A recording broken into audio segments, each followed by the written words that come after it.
akan orang yang dikehendakinya dengan dijadikannya sebagai waliullah ta'ala. Wa khassasahu bihamli asrari, yani Allah menentukan akan dia untuk membawakan akan segala rahasianya. Wa jadzabahu minhu ilaihi bisabiqil inayah, yani dan Allah menghampirkan akan dia daripadanya kepadanya dengan sebab terdahulu pertolongannya. Wa ashkuruhu amanna alaina bil iman bima ja'at bil anbiya wal awliya min asrarihir rabbaniyah. Dan aku bersyukur kepada Allah Subhanahu wa taala bahwa Allah menganugerahkan nikmat yang sangat besar, yaitu nikmat iman dengan mengimani apa-apa yang dibawa oleh para nabiullah dan segala wali-waliullah daripada segala rahasianya yang bangsa ketuhanan. Wa wafaqana limutaba'ati sunnatihim wa sunnatihim al-bahiyah as-saniyah, dan Allah menolong kami untuk mengikuti akan jalan semua mereka itu yang terang lagi mulia. Wa salli wa sallim ala man sajada lahul malaku fi dhahri ahli suri, dan aku memohonkan rahmat dan sejahtera atas penghulu kita Nabi Muhammad sallallahu alaihi wasallam yang sujud kepadanya segala malaikat sedangkan nurnya masih terkandung di dalam tulang belakang ayahnya yang zahir, yaitu Nabi Adam alaihi salam. Wa ala alihi wa sahbihi wa tabi'in fi sabilin nuri, dan atas segala keluarganya dan sahabatnya dan orang yang mengikuti akan mereka itu pada jalan yang nurani daripada amal-amal soleh. Wa ba'du, kemudian daripada itu maka berkatalah Syekh Siddiq Al-Madani Khalifah Sayyidish Syekh Muhammad bin Abdul Karim As-Samman Al-Madani radhiyallahu anhu, segala saudaraku, manakala aku dengar dan aku lihat akan riwayat-riwayat daripada guruku daripada hadits Nabi sallallahu alaihi wasallam, bermula pada ketika dibaca manaqib auliya Allah, itu diturunkan oleh Allah beberapa rahmat atas orang yang membaca dan orang yang hadir mendengarkannya, serta diiktikadkan dengan yakin hatinya bahwa orang itu benar-benar waliullah. Dan aku lihat pula beberapa murid yang terdahulu mereka mengarangkan manaqib gurunya serta dibacanya pada tiap tahun sekali, yaitu pada hari ketika wafatnya, serta membaca Quran dan bertahlil dan bersedekah mana sekuasanya, tetapi hendaklah bersama-sama dengan orang banyak. Maka tatkala aku dengar yang demikian itu, yakni riwayat yang tersebut itu, maka sukalah hatiku mengerjakan seperti yang demikian sekadar pahamku yang bebal ini. Serta aku himpunkan akan setengah karamat guruku, yaitu Sayyidi Syekh Muhammad As-Samman radhiyallahu anhu. Beliau adalah ahli syariah wa tariqah wal haqiqah, dan beliau adalah wali kutub di dalam negeri Madinatul Rasul. Barang siapa berkehendak ziarah akan kubur Rasul sallallahu alaihi wasallam padahal tiada minta izin kepadanya, niscaya ziarahnya itu sia-sia jikalau sah pada zahirnya sekalipun. Dan akhlak serta tabiatnya radhiyallahu anhu itu kasih sayang ia kepada orang yang talibul ilm dan kepada orang yang alim dan orang yang saleh dan kepada segala orang fakir dan miskin, dan lagi pula ia suka berkhidmah kepada segala orang yang datang ziarah ke kubur Rasulullah sallallahu alaihi wasallam daripada orang yang alim dan orang yang saleh dan daripada orang yang awam dan khawas. Dan adalah tabiatnya radhiyallahu anhu itu ketika masa kecilnya hingga sampai had mursyidnya, ia sangat memuliakan akan ibu bapaknya. Lagi ia mengakalkan musyahadatul wujud dan muraqabah dan ibadah, dan melawan ia akan hawa nafsunya hingga daripada yang halal sekalipun. Dan tiadalah tidur ia pada ketika malam hari melainkan sedikit jua, dan apabila diberi bantal oleh orang tuanya ketika ia hendak tidur, maka kalau kesalah ia seperti orang yang sakit. Dan apabila sampai waktu sahur, maka ia bangun daripada tidurnya lalu ia rotib sahur. Kemudian daripada itu ia sembahyang subuh berjamaah dengan orang banyak, lalu pula ia rotib subuh hingga terbit matahari kira-kira segala. Maka bangkitlah ia sembahyang sunnah isyraq 2 rakaat, dan apabila sampai seperempat hari bangkit ia sembahyang sunnah duha sebanyak-banyaknya 12 rakaat, dan yang terafdal 8 rakaat. Dan lagi pula ia radhiyallahu anhu membanyakan puasa sunnah dan membanyakan riyadhah dan menjauhi daripada ladzati dunia hingga daripada yang halal sekalipun. Maka segala yang tersebut itu adalah halnya di masa kecil, yakni sebelum balik pada masa itulah ia disuruh oleh orang tuanya masuk ke dalam siwan, yakni tempat makan makanan, karena ia hendak diberi makan oleh orang tuanya. Manakala selesai daripada makannya, dilihat oleh orang tuanya tempat ia makannya itu seolah-olah tiada dimakan, padahal dia makan itu menunjukkan sudah nampak berkat rahmatnya. Kemudian daripada itu maka pergilah orang tuanya kepada gurunya membaca Al-Quran di waktu kecil, lalu dikhabarkan orang tuanya daripada hal ehwal anaknya tersebut. Maka dijawab oleh gurunya, janganlah engkau takut akan anakmu itu, tiada syak dan ragu lagi bahwasanya ia adalah waliullah ta'ala, tiada khilaf lagi di antara segala ulama. Nah, apabila radhiyallahu anhu melihat akan orang tuanya memakai pakaian yang indah atau memakai pakaian yang ditegah oleh hukum syarak, maka dikatanya kepada orang tuanya, wahai orang tuaku, tiadalah suka Tuhan kita kepada orang yang bersuka-suka di dalam dunia ini. Demikianlah hal ehwalnya di masa kecil, yakni sebelum balik. Syahadan adalah halnya Tuhan saya Muhammad As-Samman itu selalu dalam zikrullah siang dan malam, dan ia suka uzlah, artinya menjauhi daripada bercampur dengan manusia dan masuk khalwat dan melazimkan ziarah kebakian di tempat pekuburan segala istri Nabi Muhammad SAW di dalam negeri Madinati Rasul, serta hampir dengan masjidnya pada tiap hari. Lalu ia berzikir di tempat itu serta membaca Al-Quran, dan adalah halnya radhiyallahu anhu pada ketika bidayahnya, yakni pada permulaan yang menjalankan jalan tariqah dan haqiqah, yang memakai pakaian yang indah. Kemudian datanglah Tuan Syekh Sayyid Abdul Qadir Al-Jilani yang membawa baju jubah putih, padahal Tuan Syekh Muhammad As-Samman dalam khalwatnya, lalu dipakaikannya kepadanya, maka cukuplah ia jubah dengan baju jubah putih itu hingga sekarang. Dan kelakuan Tuan Syekh Muhammad As-Samman pada ketika itu, ia menyembunyikan akan ilmu dan amalnya hingga datang kepadanya perintah daripada Hadratur Rasul untuk mendahirkan akan ilmu dan amalnya di dalam negeri Madinatul Rasul. Maka dengan berkat izin dan perintah dari Hadratul Rasul, nampaklah kebesaran Tuan Muhammad As-Samman seperti kelahiran matahari pada ketika tengah hari. Kemudian datanglah banyak orang daripada beberapa negeri untuk belajar dan mengaji serta mengambil tariqah kepadanya, dan datang pula kepadanya daripada raja-raja dan orang kaya memberi hadiah kepadanya seperti emas dan perak dan yang lainnya. Manakala sampai hadiah-hadiah itu, maka dibagikannya kepada segala fakir dan miskin hingga habis, tiada lagi tertinggal di dalam tangannya. Dan setengah daripada wasiat Tuan Muhammad As-Samman radhiyallahu anhu, barang saya membaca Allahumma ighfir li ummati sayyidina Muhammad, Allahumma arham ummati sayyidina Muhammad, Allahumma astur ummati sayyidina Muhammad, Allahumma ajbur ummati sayyidina Muhammad 4 kali berturut-turut, sesudah sembahyang subuh niscaya ia masuk jumlah martabah fadilah wali kutub. Dan lagi kata Tuan Syekh Muhammad As-Samman radhiyallahu anhu, tiadalah naik pangkatku ini kepada Allah Subhanahu wa taala melainkan sebab aku mengekalkan membaca doa ini pada tiap selesai salat subuh 4 kali berturut-turut dengan tiada diselangi dengan perkataan dunia. Dan lagi wasiat Tuan Syekh Muhammad As-Samman radhiyallahu anhu, lazimkan oleh kami segala muridku sembahyang 5 waktu berjamaah dan sembahyang Jumat, dan membanyakkan akan zikrullah ghudwa wa 'ashiyya wa qiyama wa qu'uda wa ala junubikum, dan melazimkan musyahadah wa adatul af'al dan wahdatus sifat dan wahdatul dzat, dan muraqabah, dan membanyakkan akan membaca Al-Qur'an dan salawat atas Nabi Muhammad sallallahu alaihi wasallam, dan membanyakkan akan istighfar dan menyampaikan hajat segala manusia, dan menolong hamba Allah ketika mendapat kesusahan, baik kesusahan dunia ataupun akhirat, karena segala yang tersebut itu sangat memberi bekas di dalam hati dan menambahi kekuatan dalam mengerjakan segala ibadah dan keyakinan serta keimanan kita kepada Allah Subhanahu wa taala. Dan lagi wasiat Syekh Muhammad As-Samman kepada segala muridnya, sugianya kamu membanyakkan suhbatul fuqara wal masakin wa mulazamatuhum, yakni bersama-sama dengan mereka itu dalam segala hal, karena yang demikian itu menambahi zuhud, yakni benci akan pekerjaan dunia, lagi pula memberi pusaka sifat qanaah, yakni cukup dengan barang yang dikaruniakan oleh Tuhan kita.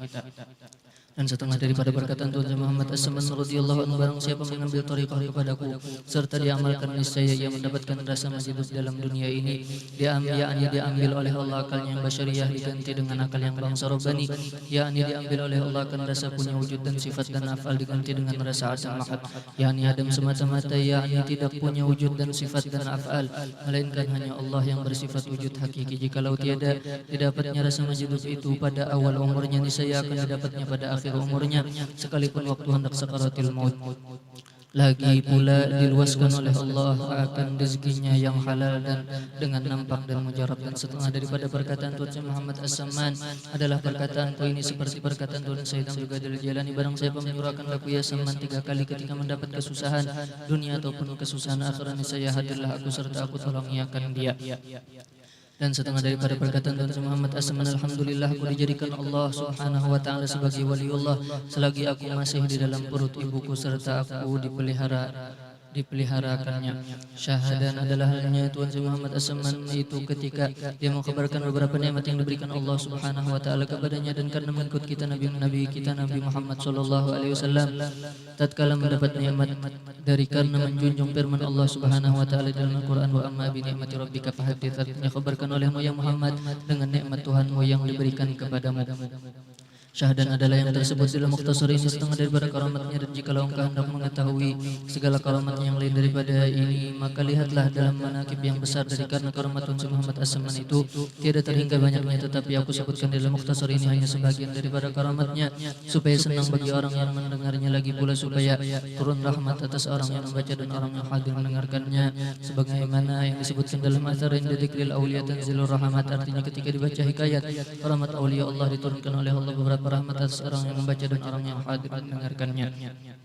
Dan setengah daripada karamat Syekh Muhammad As-Samman yang dikabarkan oleh Muqarram bin Abdul Mu'in dengan katanya, ketika aku berlayar ke negeri Hijaz, manakala aku sampai di tepi laut, aku lihat mega atau awan sangat hitam, kemudian turunlah angin topan hingga kapalku hampir karam. Maka aku sangat takut, sehabis-habis takut maka aku berdiri di haun kapalku, lalu aku berteriak sehabis-habis suaraku, ya Samman 3 kali, ya Mahdi. Maka tiba-tiba aku lihat ada 2 orang berjalan di atas air datang ke kapalku, seorang memegang sebelah kanan, seorang memegang sebelah kiri. Kemudian berhentilah angin topan itu dengan berkat 2 orang itu, serta sampailah aku ke negeri itu dengan selamat.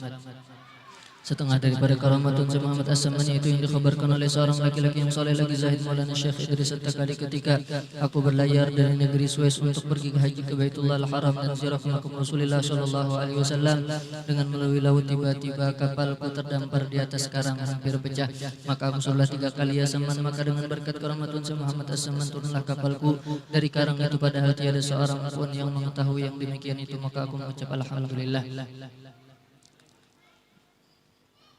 Dan setengah dari karamat Syekh Muhammad As-Samman adalah yang dikabarkan oleh Muhammad Saleh Syahab Al-Madani, ketika aku di Makkah Musyarrafah, perempuanku hendak beranak dengan sangat susahnya dan hatiku sangat takut. Kemudian setelah habis ikhtiarku, aku baca Fatihah, aku hadiahkan kepada Tuan Syekh Muhammad As-Samman, dan aku baca tawasulnya hingga sampai kepada waja'alna min kulli dhaikin faraja wa kulli hammin wa bala'in wa kharja. Setelah aku hendak membaca sambungannya, tiba-tiba aku lihat Tuan Syekh Muhammad As-Samman hadir di hadapanku dan berkata kepadaku, ulang-ulangi olehmu beberapa kali. Maka aku ulang-ulangi bacaan itu, dan beranaklah perempuanku dengan mudah berkat karamatun Syekh Muhammad As-Samman. Dan setengah daripada karamatun Syekh Muhammad As-Samman radhiyallahu anhu adalah yang dikabarkan oleh seorang laki-laki dari ahli Madinatir Rasul. Setelah aku keluar dari negeri Rum bersama-sama 10 orang bertunggangan kuda, ketika sampai di tepi hutan, kami bertemu dengan beberapa orang anak menyamun kami. Mereka semua berkuda lengkap dengan senjata, maka kami sangat susah, tiada dapat berlepas dari mereka, hingga tawajuhlah kami kepada Tuan Syekh Muhammad As-Samman dan kami seru, ya Samman 3 kali. Maka tiba-tiba kami lihat Tuan Syekh Muhammad As-Samman di atas kuda putih, padahal ia menutup mulut dengan kain putih, memberi isyarat dengan tangannya menyuruh kami berjalan. Maka berjalanlah kami dan mereka tidak mengikuti kami berkat karamatun Syekh Muhammad As-Samman. Maka inilah sebagian dari karamatun Syekh Muhammad As-Samman ketika lagi hidupnya, supaya sesuka orang mendengar hikayat karamatnya, dan jika engkau hendak mengetahui karamatun Syekh Muhammad As-Samman sudah wafatnya, maka semua itu tersebut dalam kitab Manaqibil Kubra. Dan lagi setengah daripada karamatun Muhammad As-Samman itu, jikalau ada hajat kita, hajat dunia ataupun hajat akhirah, mendapat kesukaran, maka tawajjuhlah hati kita kepada Allah Subhanahu wa taala, serta kita baca tawasul Syekh Muhammad As-Samman, maka dengan berkat karamatun Syekh Muhammad As-Samman jadi mudahlah serta segera kabulnya. Syahadan adalah Tuan Syekh Muhammad As-Samman itu dilahirkan pada tahun 1132 Hijrah daripada hijratin Nabi sallallahu alaihi wasallam dalam negeri Madinatir Rasul, dan diwafatkan radhiyallahu anhu itu pada tahun 1189 dari hijratin Nabi sallallahu alaihi wasallam hari Arbi'ah di Dhul Hijjah Mubarakah, dan dimakamkan di Baqi berhampiran dengan kuburan segala istri Rasulullah sallallahu alaihi wasallam. Ini suatu faedah barang saya melazimkan membaca manaqib Tuan Syekh Muhammad As-Samman pada tiap tahun sekali, serta bersama-sama orang banyak dan membaca Al-Quran serta bertahlil dan bersedekah sekadar ada kemampuan, kemudian dihadiahkan pahalanya kepada Tuan Syekh Muhammad As-Samman. Apalagi jika dikerjakan pada hari wafatnya, niscaya Allah akan luaskan rezekinya yang halal, dan lagi Allah akan menyampaikan segala hajatnya min umuri dunia wal akhirah. Mudah-mudahan dengan berkat pembacaan manaqib ini segala hajat-hajat kita dikabulkan oleh Allah Subhanahu wa taala, apa yang kita niatkan dikabulkan oleh Allah Subhanahu wa taala, dan mudah-mudahan kita diselamatkan dunia sampai akhirat. Wabil khusus hajat sahibul bait sahibul hajah, mudah-mudahan dikabulkan Allah Subhanahu wa taala. Allah berikan keberkahan kepada kita semua, dan mudah-mudahan kita semua diwafatkan dalam keadaan husnul khatimah indal maut. Amin amin ya rabbal alamin. Amin. Bismillahirrahmanirrahim. Alhamdulillahirabbil alamin. Allahumma shalli wa sallim ala sayyidina Muhammad wa ala ali sayyidina Muhammad.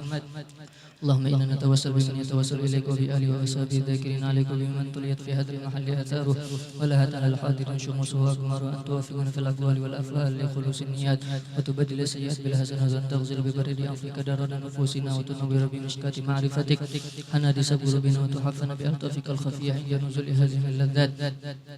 وتطلق ألسنتنا بتوحيدك عند حلول الممات وكف عنا الجور والمظالم ولا تكف عنا كف الجود والمكارم ومدنا اللهم بأنفاس هذا العارف الأكبر والبحر المحيط الأنوار وادخلنا في سلك جاه العظيم مضوئين بمحبته جنات النعيم وانشر علينا به خلال المواهب وهب لنا بحرمته عليك بلوغ المآرب وانفعنا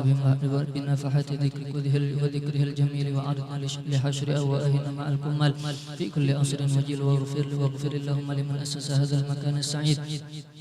ووالديه وآله والتابعين لهم من كل صالح مجيد وجازهم بالإحسان إحسانا بسيئات غفران وصلى اللهم على خير الأنام وآله وصحبه البارة الكرام ما أصغت أذن من سماء ذكركم للأعلام وفاز بركوب جواد الفضل في الميدان بحسن الختام ربنا آتنا في الدنيا حسنة وفي الآخرة حسنة وقنا عذاب النار صلى الله على سيدنا محمد وعلى آله وصحبه وسلم برحمتك يا أرحم الراحمين الحمد لله رب العالمين.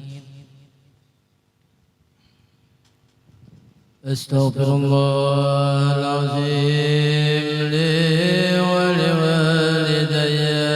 ولأصحاب الحقوق الواجبة علي ولجميع المسلمين والمسلمات والمؤمنين والمؤمنات الأحياء منهم والأموات. أستغفر الله العظيم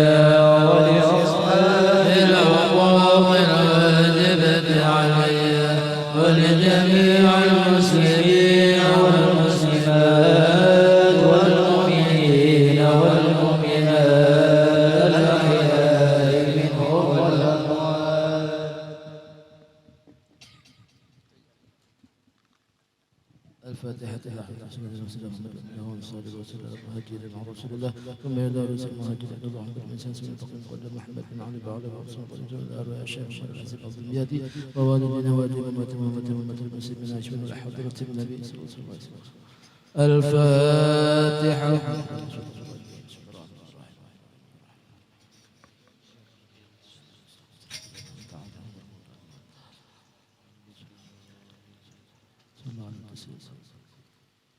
فيا أيها الراجون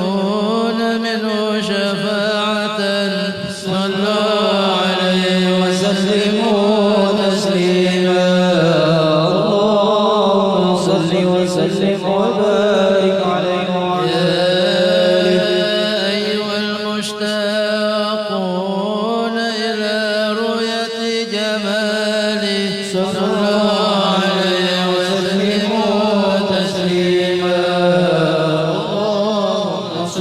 وسلم وبارك عليه. يا من يخطب وصاله يقظة ومناما صلوا عليه وسلموا تسليما. اللهم صل وسلم وبارك عليه وعلى آله. يا ربي صل على محمد أشرف بدر في الكون أشرف.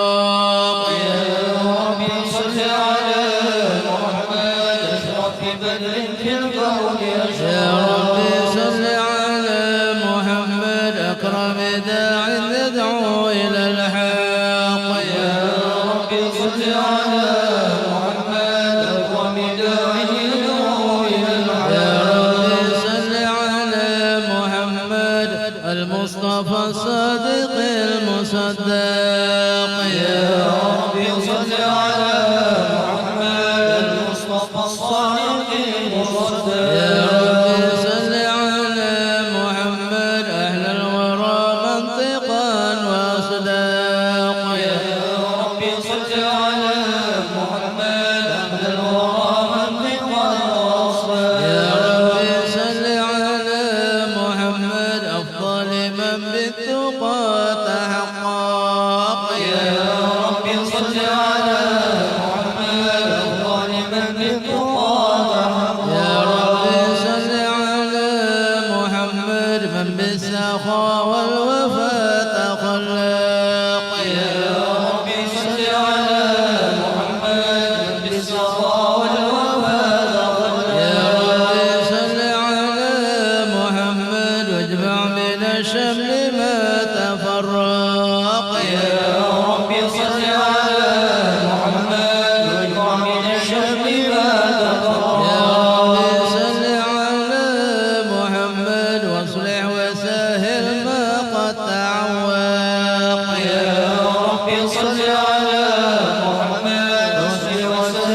لقد جاءكم رسول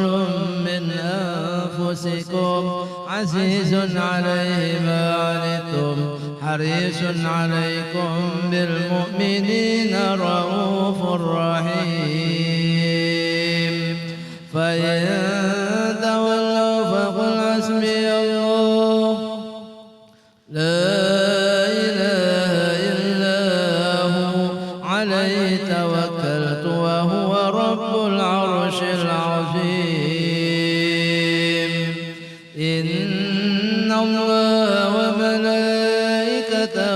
يصلون على النبي يا أيها الذين آمنوا صلوا عليه وسلموا تسليما صل وسلم وبارك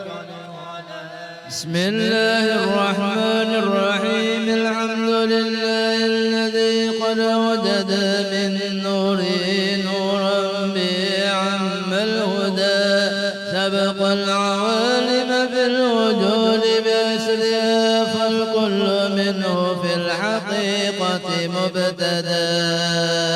أعني بذلك نور من ساد الورى وسفت عناصره الشريفة معتدا المصطفى خير الخلائق من سما وعلى على فلك السيادة سوددا صلى عليه مسلما مولاه مع آل له وصحب نجم بدا ورحمة للعالمين ونعمة فاضت على كل البرية بالندى هذا وأرجو الله من إفضاله عونا على نظم لمولد أحمدا كي تنعش الأرواح عند سماعه وتقلد الأسماع درا نضدا طرع عليه السلام ذاتك سرمدا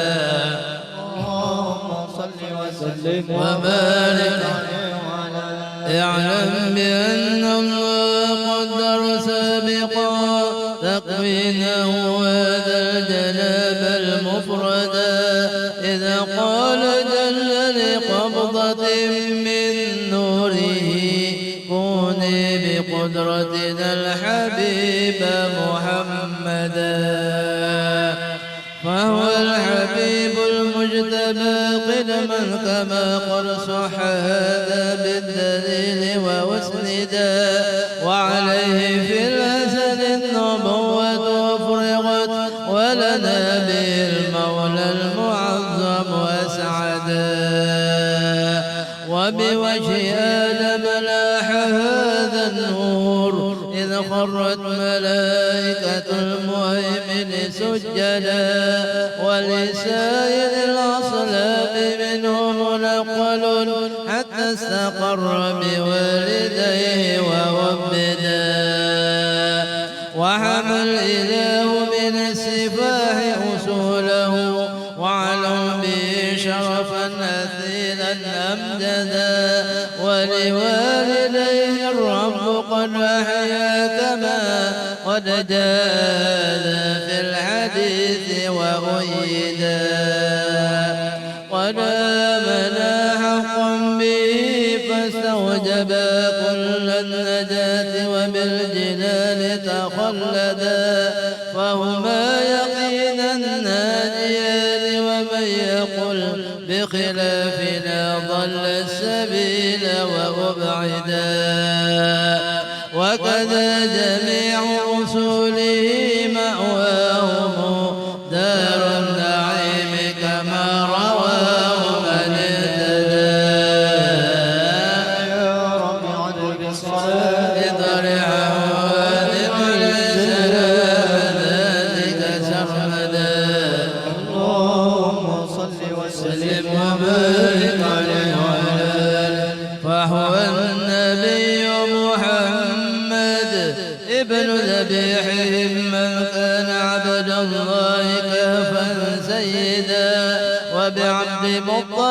أبوه لقد دعي وهو ابن هاشم الجواد المقتدى عن ابن عبد مناف من ينتمي لقصي بن كلاب مجل الصدى وهو ابن مرة نجل كعبهم الذي للؤي نسب ابن غالب العدا ذاك ابن فيل من أبوه مالك وكان حسنا للأدام ومعددا السيد ابن النضر مفرد عصره من بالنضارة والجمال تفردا هذا هو ابن كنانة بن خزيمة من بالفخار سما وفاق الفرقدا وهو ابن مدركة بن إلياس الذي في صلبه سمع النبي موحدا يعزى إلى مضر وابن نزالهم أعني به ابن معدهم من أرشدا وهو ابن عدنان الإمام المنتقى من للذبيح له انتساب نقدا هذا هو النسب الذي اتفقوا عليه ومن يخط من بعد خالف واعتدى وإليه قد كان المشفع ينتهي ويكذب النساب مهما عددا وهو الذي فرض علينا حفظه وكذاك كل مكلف قد وحدا أكرم به نسبا بعقد نظامه وحل مفاخره الوجود تقلدا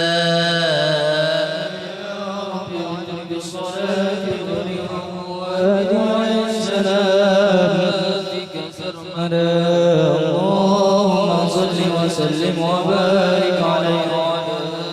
يا الله يا عظيم أنت العظيم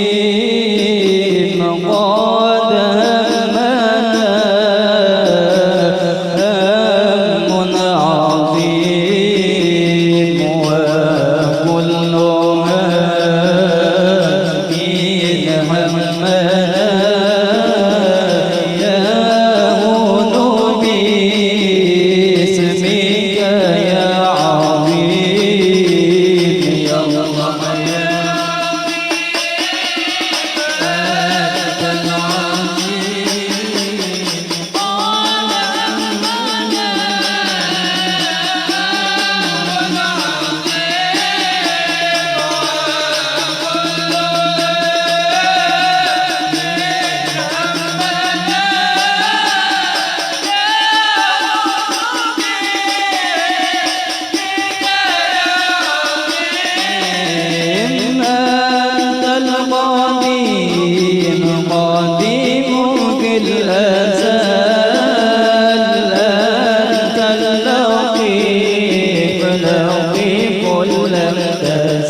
صل وسلم وبارك عليه وعلى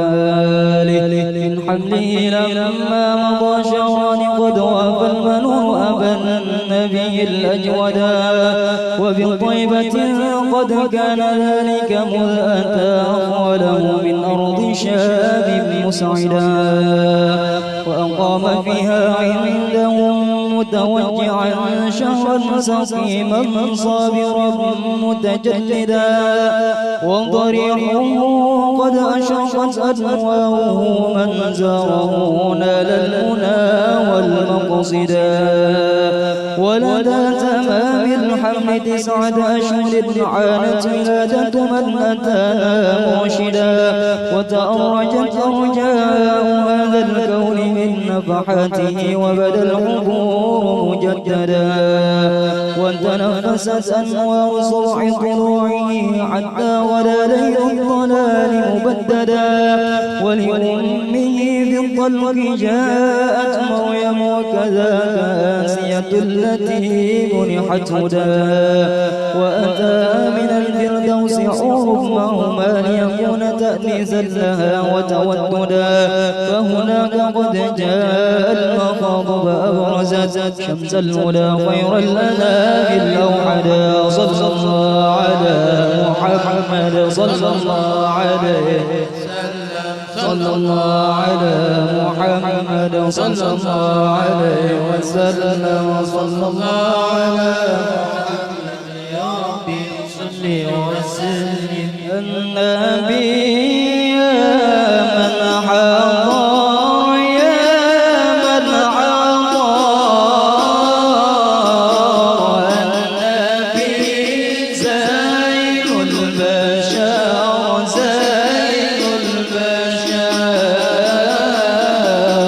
من دنا له الشجر له الشجر والغزال سلم عليه صلى الله عليه مرحبا يا نور عيني مرحبا مرحبا يا مرحبا يا مرحبا يا مرحبا جنب الحسين مرحبا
اللهم صل وسلم وبارك عليه وعلى آله. قد كان طه المصطفى خير الورى خلقا وخلقا مثله لن يوجدا مبيض لون قد تشرب حمرة ذا قامة مرفوعة سكيت ندى سهلا لخد كسحيته التي قد شرفت وعظيم رأس مسجدا أقنى لعرنين أغر واسعا فمه حواء در وحسنا أوحدا وكحيل طرف كان سيدنا كذا لا جبهة فاقت هلالا أرشدا وحوى حواجب زجزت وتفلجت أسنانه محمر خط أوردا وإذا مشى متكفئا فكأنما ينحط من صبب على مسترشدا من حسن طلعة وجه الشمس ابتست وبنور ضوء جبينه البدر ارتدى ويفوح منه شذا يفوق بطيبه مسكا زكيا مستطابا أجودا ويعظم الشرفاء والفضلاء ولم يهكر فقيرا بل نداه تعودا ولأهله ذا خدمة متواضعا لله في دار الفناء زاهدا والثوب يرقب ويخسف نعله والعذر يقبله ويسأل عن عدا لله يرضى ثم يغضب إن فشت حرماته إذ في عواقبها الردى وتهابه كل الملاق جلالة ولمن يلاقي بالسلام قد ابتدى ويمازل الأصحاب قمزاحه ولو بنصح لا يزال مسددا كم من خصائص يصر جمعها وبها ختام الرسل أضحى مفردا يا رب عدل بالصلاة وأجل السلام ذاتك سرمدا اللهم صل وسلم وبارك عليه وعلى آله يا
سمانا أكرم من صاب إليكم ولم يهوى سواك ولا يا شيخنا يا سمن يا شيخنا يا سمن يا شيخنا يا سمن يا قطب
صل وسلم على سيدنا محمد في الأولين وصل وسلم على سيدنا محمد في الآخرين صل وسلم على سيدنا محمد في كل وقت وحين وصل وسلم على سيدنا محمد في الملأ الأعلى إلى يوم الدين وصل وسلم على سيدنا محمد وعلى آله وصحبه أجمعين وإلى هنا قد تم ما رمناه من ندم بمولده زها متفردا فلنسأل المولى المقدس والمقل يا من إليه المنتهى والمبتدى ندعوك يا غوث العباد بجاهك كن في الخطوب لنا معينا منجدا وعلى عوائدك الحسان فاجرنا فالكل أضحى بالجميل معودا وبما نؤمل يا كريم فاجر لنا فضلا وكن بالجود منك مزودا وامن بصرف النفس عن شهواتها وافقف فؤادا في هواه تقيدا ومن الجرائم تب علينا واهدنا واغفر لكل من جنى وتعمدا وامن بعافية لمرضانا وجد باللطف يا من بالمكارم عودا وبهلية الإيمان حل قلوبنا ولها بأنوار المعارف أسعدا وإلى سواك فلا تكلنا واسقنا غيثا مغيثا للبرية جيدا واحرس ما طه وأجزل خيره واخذل لمن بدر سوءا أوردا وكذا بلاد المسلمين احفظ لها جمعا وبالفرج القريب تأهدا وانظر إلى سلطاننا بعناية وانصر به الشرع الحنيف ومهدا ولديننا ثبت وقوي يقيننا كيما يقينا ما نحاذره غدا ونفوز من خير الورى بشفاعة ونفوز في جنات عدن مقعدا ولعبدك العزب الفقير محمد منشي في دار الكرامة خلدا وادم له حسن الجوار بطيبة وارزقه سرا عن سواك مجردا ولوالديه اغفر كذا ذرية وامنهم ستر الجميل مؤبدا وشيوخه أحبة ولقارئ ولسامع يصغي إليه ممجدا ولمجري هذا الخير واشكر سعيه واجعله في مهد القبول ممهدا واجب دعانا إذ وعدت وهب لنا حسن الختام فحاشا تخلف موعدا وصلاة مولانا وتسليم على أزكى شفيع للبرية قد هدى